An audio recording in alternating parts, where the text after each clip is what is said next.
Hey, everybody. Welcome to another edition of the Dr. Bowser Basketball Podcast, powered by Sports Guys Iowa. Today, we take our first dive into the world of NCAA Division I basketball. It's time to preview the 2026 Missouri Valley Conference Tournament, better known as Arch Madness. It begins here. The mantra of Arch Madness, and for the Missouri Valley Conference, that phrase couldn't be more fitting. Since the tournament moved to St. Louis in 1991, some of the greatest moments in Valley history have taken place inside the Enterprise Center, or Scottrade, or Kiel, or the old Checker Dome. Southern Illinois completing a three-peat in 95, Bradley hitting a buzzer beater in 96 that was nominated for an ESPY, Wichita State going 34-0 in 2014. Loyola's 2018 run to the Final Four started here. And last year, Valparaiso became the first number 11 seed to reach the semifinals. This tournament matters not only to fan bases of the schools, but all across the landscape of college basketball. So let's get into it a little bit. The event runs Thursday through Sunday, culminating at 11 a.m. this year on CBS. And with the end of daylight savings time, I believe that I know a few fans that are going to be a little bit grumpy for an early tip on Sunday morning. Today, for the first time on the pod, we are joined by guest Brian Duttler. Duttler is a lifelong friend of mine since college, former head manager at the University of Northern Iowa, and one of the most dialed-in Missouri Valley Conference basketball minds out there. Brian, welcome to the show. Why don't you talk to our listeners a little bit about your background and why Arch Madness still hits for you?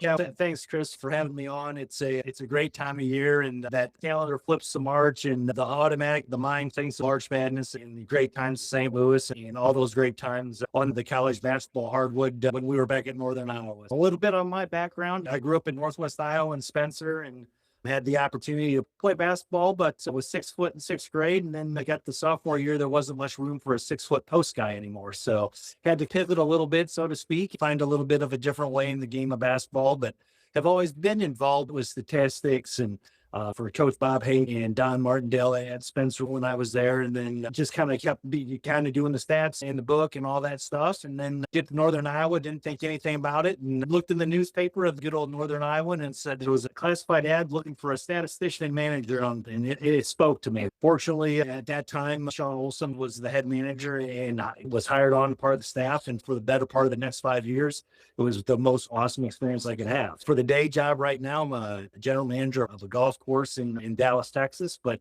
hoops is always close to the heart, along with a few other sports. But Missouri Valley Conference basketball, Northern Iowa Panther basketball, it's on the TV or on the radio pretty much every single night. I think that the ESPN Plus, when it first started, however many years ago, I thought that was a horrible idea. And now it provides us a platform to watch every single Valley game every single night. And I know that it's the same at my place too. And when there's two Valley games going on, we've got the split screen going so that we can really take it in and really enjoy all that Valley basketball. For when we get to St. Louis, you see your friends from other Valley programs and you're able to talk intelligently about all those things that are going on and maybe what's going to make that tournament special. Yeah, for sure. And fortunately, I've been across the country with my day job and times out in the Bay Area, Dallas, Houston, Kansas City. But the one constant thing was that ESPN Plus. So regardless of it being out of the Chicago market, but regardless across the country, being able to watch every single game of every time or every team I wanted to watch, a heck of a lot more about the teams going into it, the players you're looking in styles and just what to expect and what to experience and see if what your assumptions are heading in the tournament is actually what's going to happen. And I think that both of us had maybe the same start with Arch Madness is that we got a chance to travel with the University of Northern Iowa and be at the shoot-arounds and be in the arena when it was dark and have an opportunity to meet a lot of the people within the Missouri Valley Conference, but also other managers and coaches from other programs. And so maybe talk a little bit about why this tournament is so special from where it started for you. Yeah, so when it started for me, I was fortunate enough, the first tournament that I went to, I graduated in 93 from high school. So the first tournament I went to was in 94. And that was at the old Checker Dome. And that was back when we played these games on a Saturday, Sunday with the championship game on Monday on ESPN. And lo and behold, the first experience that I had is we're sitting there on Monday afternoon waiting for the championship game to play SIU, right? Wasn't able to travel with the team down, but my responsibility for the tournament was to take the 2 red shirts that we had and drive them down to the event. Good old Theo Vandeven and Darren DeVries were red shirt in that year, and those two and I drove down to St. Louis, and just being a part of the experience that first year, sitting up in the upper deck essentially and watching the birds fly on Saturday and watching that tournament. And then unfortunately the next year we had the dome deflation and season that took us to 8-20 and missed the tournament that year. But since that point, every team's been able to come, and we never ever get to cut down the nets during our time there, but just the overall tournament experience, how it's run, how the city treats the fan base, everybody wanting to have a great time and watch some great college hoops. It's gone over for 50 years. And I was adding it up earlier today. I had to take some breaks for baseball with my son and things along those lines, but I think this is going to be about year 25 or 26 that I've been there. Not as high as a lot of people that I do know and you hear talk about, but just the longevity and people wanting to go to the games and be a part of the atmosphere speaks a lot for what the tournament has for everybody. I think so too. And if we're keeping score, my first year was the spring of 92, and I have hit everyone since -1. Yep. And however many years that is, I've been there every year except one since 1992. I started as a manager, and then that year that you spoke of, 8-20, and that was back when the Valley only took the top 8 teams to the conference tournament. And I called one of the former assistant commissioners, Dan Butterly, and said, "Do you need any help at the tournament?" And so I was lucky that he said yes. And I got an opportunity for the next 5 years after that to work the tournament as a volunteer. And that's been great. But then being just a fan now has been phenomenal. And it's just been a great experience to be able to catch up with people like yourself, Brian, and then others that I'm sure that we'll run into tomorrow, the Dan Corbins and the Peyton Detterdings, Jared Corbins of the world that were managers with us. And spent a lot of time with those fellas, not only in college, but then after college. And supporting Valley basketball is just a really special thing. Yep, for sure. All right, let's dive in. Let's take a look at the big picture in the league this year. I didn't feel like this was a top-heavy year, even though Belmont won the league by a couple of games. I really feel like there's a lot of parity, 1 through 8, maybe even 1 through 9. Belmont wins the league this year at 16-4. Bradley, Illinois State, Murray, and UIC are all clustered behind them. Analytically, let's talk about this. I feel like Belmont has the best offense. UIC maybe has the best defensive efficiency profile. UNI has the best scoring defense. Southern Illinois has the best three-point defense. Bradley has the best turnover margin.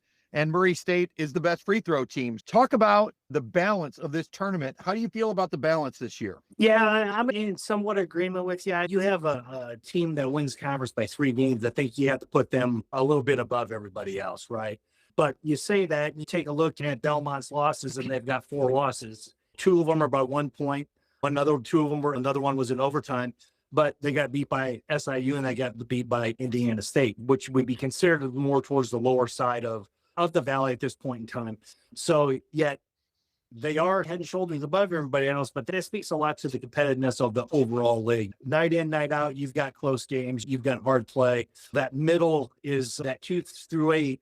This is one of these years where you could put the ping pong balls all in one time and draw them out, and you're going to get a different result every single time you play this tournament just because of how close these teams really are. And I think you see that in the net. We pretty much own that 100 to 115 with quite a few teams in that. It'd be great if it was between 30 and 50, but we know we're not that.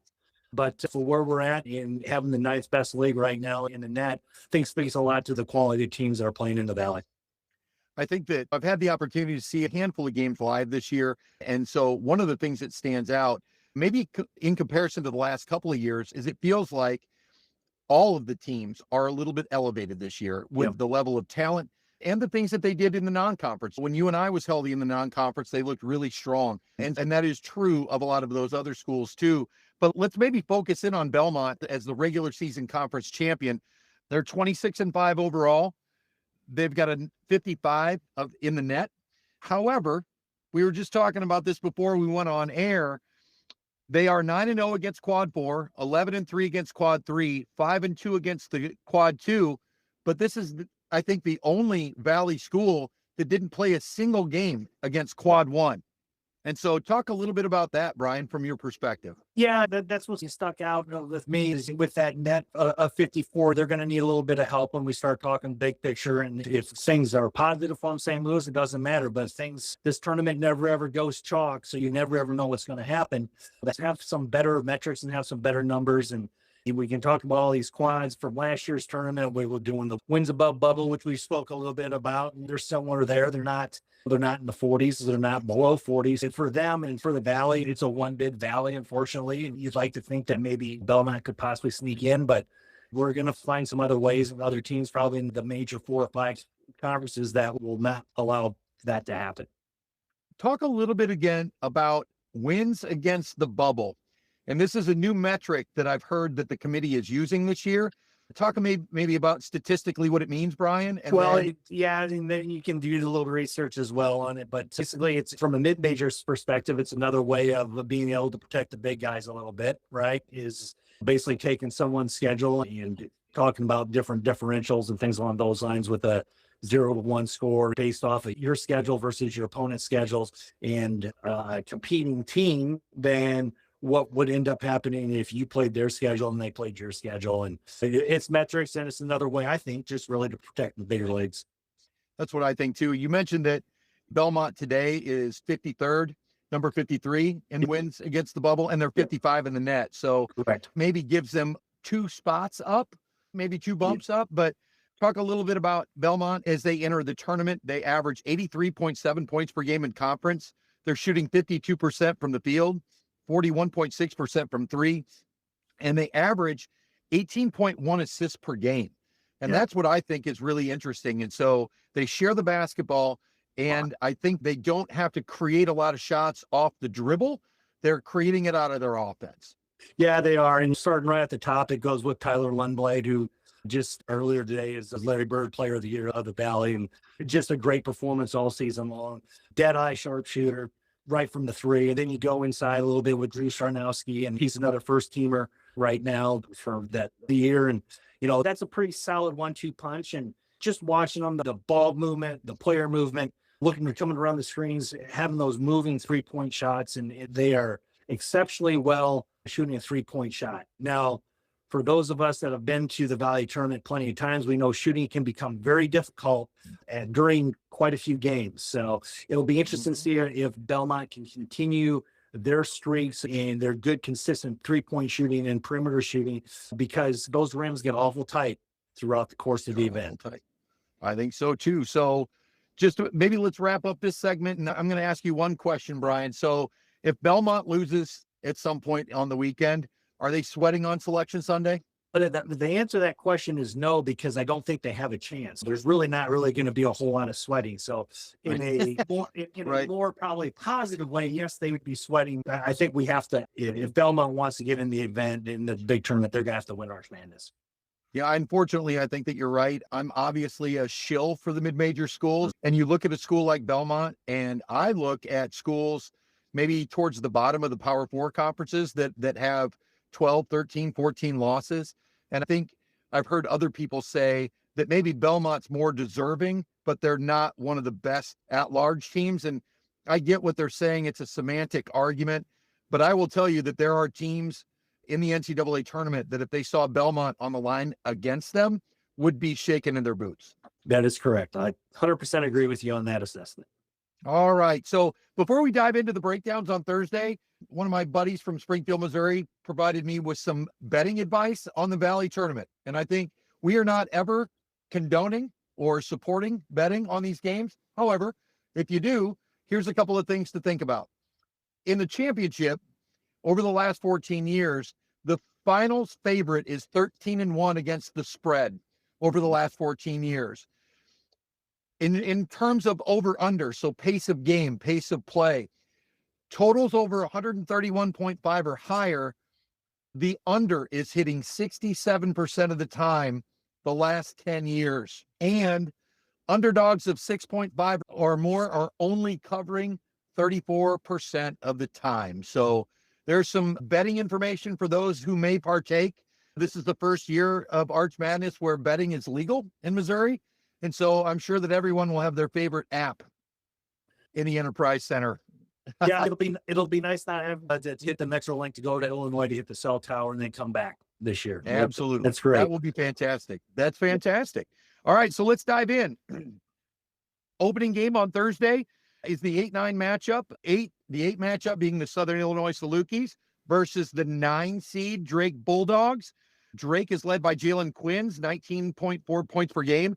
And Southern Illinois, on the other hand, is first in 3-point defense, first in steals, and they have a very physical front line. Brian, what's your take on the 8-9 matchup tomorrow? Look at this really one way. You've got one team that's playing really right now. You got one team that isn't. In coming into the conference tournament, I think it has a lot to do with how you're playing currently in the streak that you're on.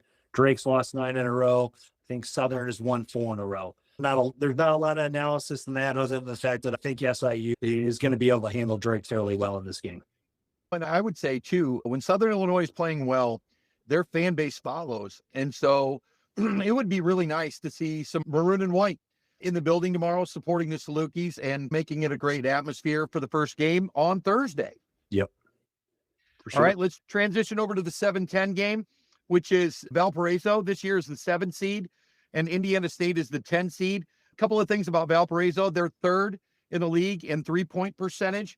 Deese is shooting 41.7%, and Pettigrew averages about 6.5 rebounds a game. On the other side of the ball, Indiana State's averaging about 17.5 assists per game in conference, and Ian Scott is shooting 63%. So Valparaiso, Indiana State, the Beacons and the Sycamores. Brian, what do you think about the 7-10 matchup tomorrow? Well, I just looking at offense and defense, not necessarily efficiencies, but points allowed and things like that. Valpo, the 8th in offense, 5th in defense. You turn the page, you look at Indiana State, who I know has been playing just a little bit better than they did at the beginning of the year. They're 4th in O in ACB. And this tournament, the teams that want to get it done on the defensive side of the floor are the ones that I have seen that usually end up performing the best. So just pure out on the defense side of thing. I know Valpo has had a nice little run this year. It's good to see them have some positive experience in the Valley. It's been a while. And I really think that Valpo will take care of Indiana State. Indiana State is known to get a little bit hot in this event. And with some of the play that I've been watching over the last couple of weeks, that shooting is starting to come back in form a little bit. And I think it's going to be a heck of a game. I look at both these guys. The Coach Powell for Valparaiso, is there anybody else in the country that recruits better athletes that then get pilfered? Yeah. He just does such a good job. Can you imagine how good Valparaiso would be if those kids could stay 2, 3, 4 years? I think he owns at least 1 to 1.5 spots every single year on the all-freshman team. I mean, it's just automatic that it's going to be 1 or 2 kids from Valpo are always going to be on that all-freshman team, and it'd be nice to see them be a returner the following year. Absolutely. All right, let's go to the 8:30 game on Thursday. Arguably, for us, the most important game of the day. Number 6 seed Northern Iowa Panthers take on the Evansville Purple Aces. UNI voted top 1 or 2, depending on the poll you looked at in the preseason, had some injuries, have really played a little bit stronger as of late. They are the best scoring defense in the league, averaging just 63.1 points per game in conference. I think that one of the things that makes them tough is that just about anybody can score your points on any given night, right? Whether it be Trey Campbell, Leon Bond III. I like Will Hornseth a lot. I think he adds a lot in the middle for the Panthers. On the Evansville side, obviously, AJ Casey, Connor Turnbull are very good options for them. And they are physical, but they've played inconsistent this year. Brian, what are you thinking on the Northern Iowa Evansville game? It's going back to the last game we did with talk about defense. Not only is Northern Iowa first in the Valley, they're first in the country in defensive points allowed. And this is on my side of things. I know offense is a lot more exciting, but to me, this year has kind of been a return back to the way Northern Iowa has played defense in the past. And when you started seeing some of our better teams, it was that hard-nosed, that defense, creating a lot of tips, a lot of steals, just being able to hold teams to 60 points or below the amount of times that we've done. I think they'll be able to get this done on the defensive side against Evansville. The other thing is UNI is 4-0 against Evansville in Arch Madness right now, and I do not doubt that won't become 5-0. All right. Brian, we talk quite frequently during UNI games and after UNI games, and you have a statistical anomaly that I know that you'd love to talk about sometime. that will henceforth become known as the Duttler methodology. You like to talk about average points per minute in a game, or points per possession, points per minute. And one thing that you found is an anomaly for UNI is that their points per minute really go down between 50 and 60 points in a game. Do you want to talk about that a little bit? Yeah, this is something that my brother and I and just been looking at for a better part of 4 or 5 years. And it's been one of those feelings, but then we actually started putting pen to paper on it and tracking a little bit. And seems like for us, it's, when I say us, Northern Iowa, it seems like it takes a long time to get through the 50s at times. But the interesting thing, you did a little bit more statistical analysis on it this season, is actually our points per minute seems a little bit lower in the 50s, but combined to the rest of the game, it is actually slightly above what we think it is during the 50s. I can tell you, the quicker with that Northern Iowa gets through the 50s, the more likely chance they're going to have a chance to win the game. You heard it here first, and it's something that I've been paying attention to for the last couple of years as well. All right, so that's our Thursday predictions. So we're going to dive into the quarterfinal matchups. On Friday, it would tip off with Belmont versus the 8-9 winner. And so I believe that we predicted Southern Illinois. Yep. I think this is a rhetorical exercise, but does Belmont want pace in this game, or would they prefer to grind with Southern Illinois? I'm thinking at 82 points a game, I think they're looking for pace, right? And, on that, Southern Illinois would definitely be looking for the grind kind of game. That's kind of where they've been pretty successful this season. So you're going to have two different contrasts. I think the grind comes from Southern because they're not handling the offensive side of the ball very well. Unfortunately, I saw them play Northern Iowa twice, and Southern Illinois can't shoot a 3-pointer until they play a team in purple. So, but I really think that Belmont will make a great pace in that game, and we shouldn't have much problems with SIU. Belmont plays really good basketball that's fun to watch, but the ugly dogs will try to ugly up that game for sure. All right, moving on to the second quarterfinal, it would be Bradley versus, we have predicted Valparaiso. Talk a little bit about Bradley. It looks like Jaquan Johnson is averaging 17.4 points per game, 2.6 steals per game, and they have the best turnover margin in the league. Talk to us a little bit about Bradley versus Valparaiso. Yeah, Jaquan Johnson being named first team again, through this season, it is a great slot for him. It was successful all season long. I like watching Bradley play because of the teams we have in the Valley. I think they can match up with whatever style someone wants to play. You want to go down and bang, we've got some guys down there that can bang. You want to focus this on a four out, one in, and try to just make sure they can be more perimeter defensive grind out game where they can do that. They can play any style, which I think says a lot to Coach Wardle and that job that he put together with this squad this year. Not really coming in at the 2 seed and not really supposed to be there for preseason predictions. So I really think that Bradley will probably slow start to begin with playing against Albo, but I look for them to pull ahead in the second half. I think so too. And we always, of course, have to give a shout out to our favorite Bradley assistant coach, Brian Jones, who played for the Northern Iowa Panthers when we were both managers. So good luck to Coach Jones against Valparaiso. The next quarterfinal game has already been determined because the top 5 seeds get a bye into Friday action. And so Murray State comes in as the 4 seed against the University of Illinois Chicago, the Flames. Murray, a little bit about them, 79.7 points per game. The best free throw percentage in the league, which always means to me, if it's close down the stretch and it becomes a foul fest, it's advantage Murray. And then Fred King on the inside, 8.4 rebounds and 2 blocks per game. On the UIC side, they're first in the league in field goal percentage defense, first in offensive rebound percentage, and second in turnover margin. When you look at Murray State and the Racers and the Flames, what do you think, Brian? This, for Murray State, I hope they get a good official draw, because we have seen a lot of times in these games in the Valley, the big guys get picked on quite a bit. And it turns into even more of a guards game during the tournament. And hopefully they'll allow for a little bit better movement, some physical play down low. Because if they're going to allow physical play down low, I don't see how Murray State doesn't beat UIC. I think but so that too. Can change if Fred King had a game like the other night and sitting there in the bench with 10 minutes left in the first half and having 2 fouls. All right, and that brings us to the evening game, the late game of the quarterfinals. And we have predicted that UNI will advance against Evansville. And so Illinois State versus Northern Iowa. Illinois State swept Northern Iowa in the regular season. Yeah, two really good games. I'm going to take what you said about officials and maybe flip the script and say, I really hope we have somebody that calls it close so that Walker doesn't have the kind of game that he can have against the Panthers. But talk a little bit about Illinois State versus Northern Iowa, round 3. Yeah, Illinois State, we took a look about 2-3 weeks ago. UNI and Illinois State were pretty much right at the same spot. And everybody kind of playing for that 3rd, 4, 5 seed, wherever they can get that bye. Illinois State, with the finish that they have, beating Belmont the other night, beating UNI on the road. They're playing some of their best basketball of the season right now. It's been real fun to watch how they've grown in development over the course of the year. Well, you take a look, Johnny Kinzinger started off slow. He's starting to heat up a little bit more. Chase Walker being first team again. There's a lot of positives on the Illinois State side, but there's always a team in this tournament that has a lot of positive momentum that's going their way and finds the upset. UNI has been a part of that plenty of times in the last 4 or 5 years.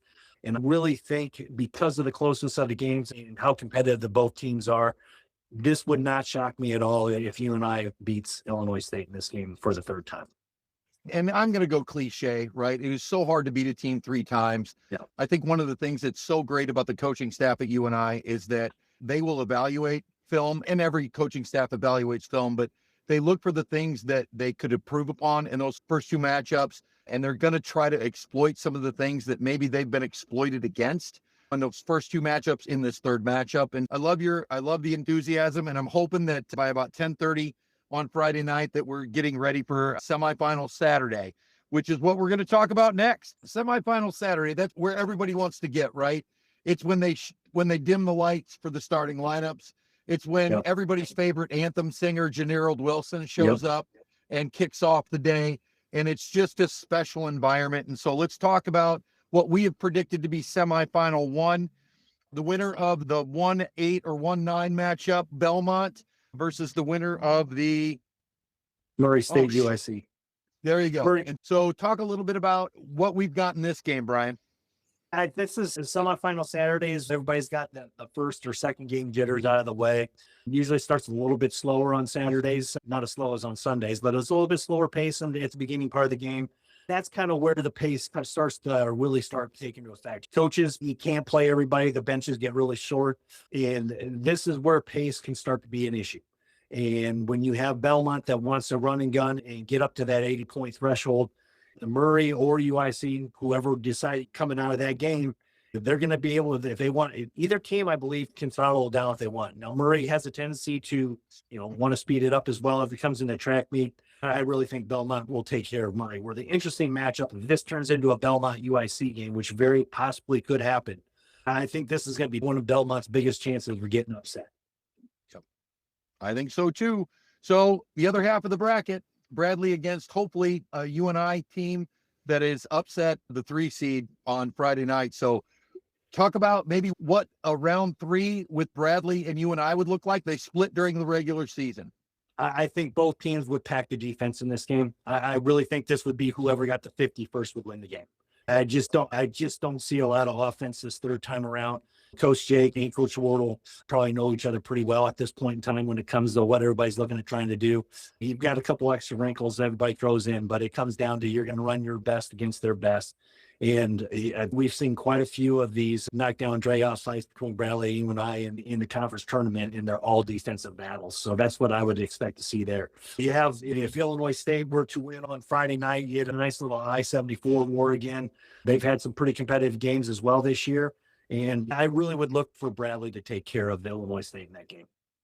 I think so too. So if all plays out on Sunday, 11 a.m. tip on CBS for the entire nation to see, if it's Belmont versus Bradley or Belmont versus Illinois State, Belmont versus Northern Iowa, I think that we're trying not to be homers at the same time. We clearly would love to see Northern Iowa take on Belmont on Sunday.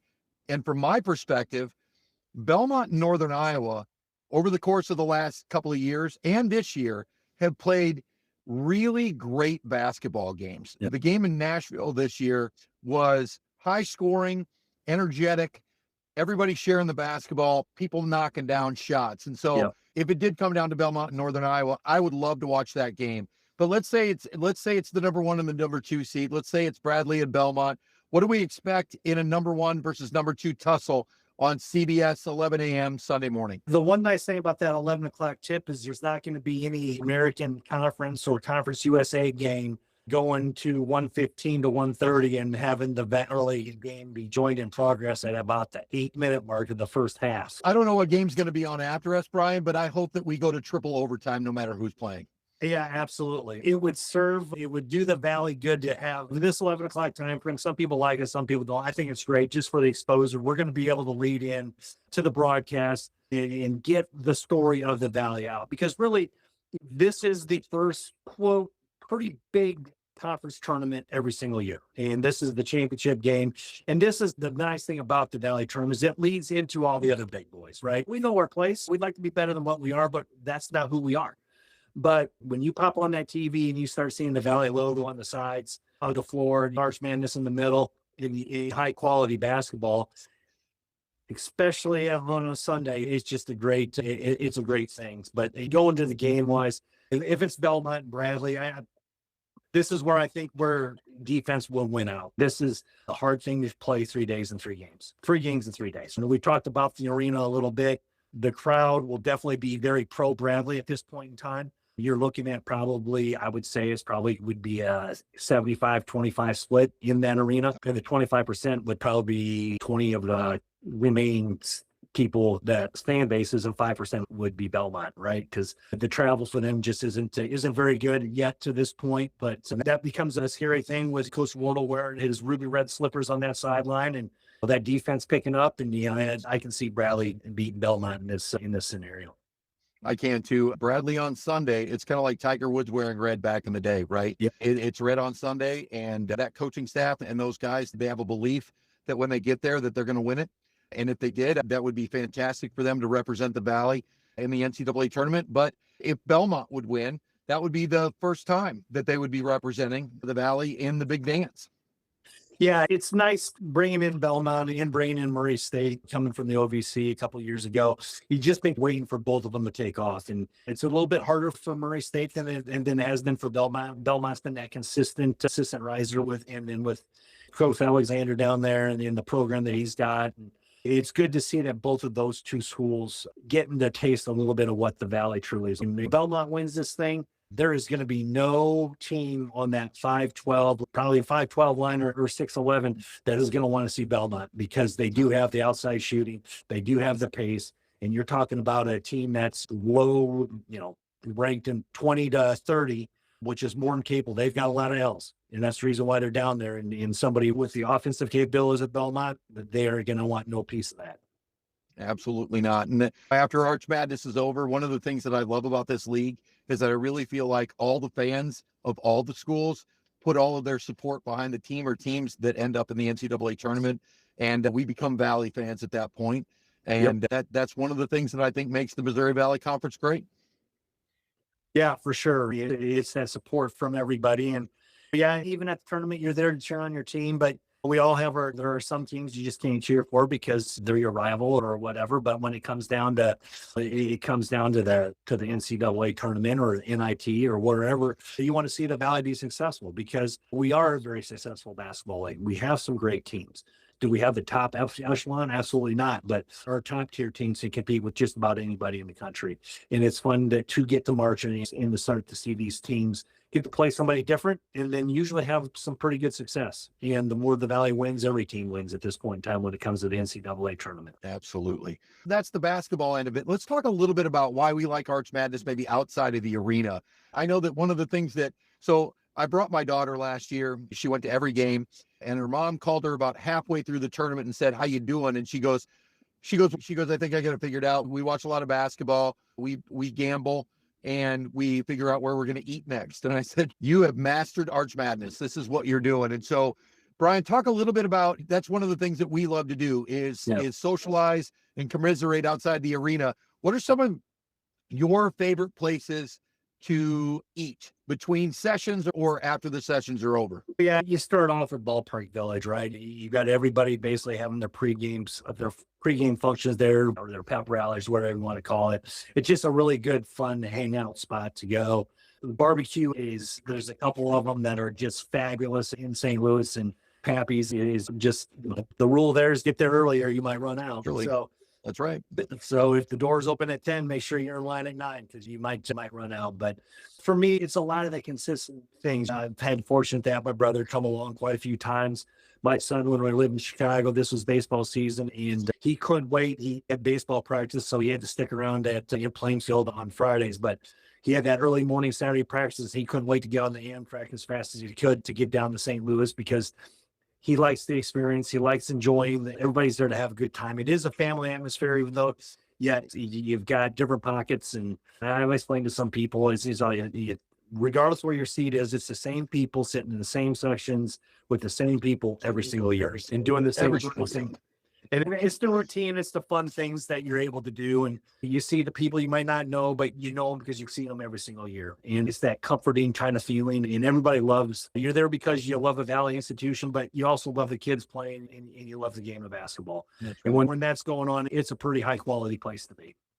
Absolutely. I would say, so Pappy's is one of my favorite as well. In between sessions, it's always great to hit O'Brien's because it's just a short walk up the street past Union Station. You see a lot of Valley fans there. The Tin Roof down the hill, maybe a little bit. Tin Roof's always got great food, but they've got great live music too.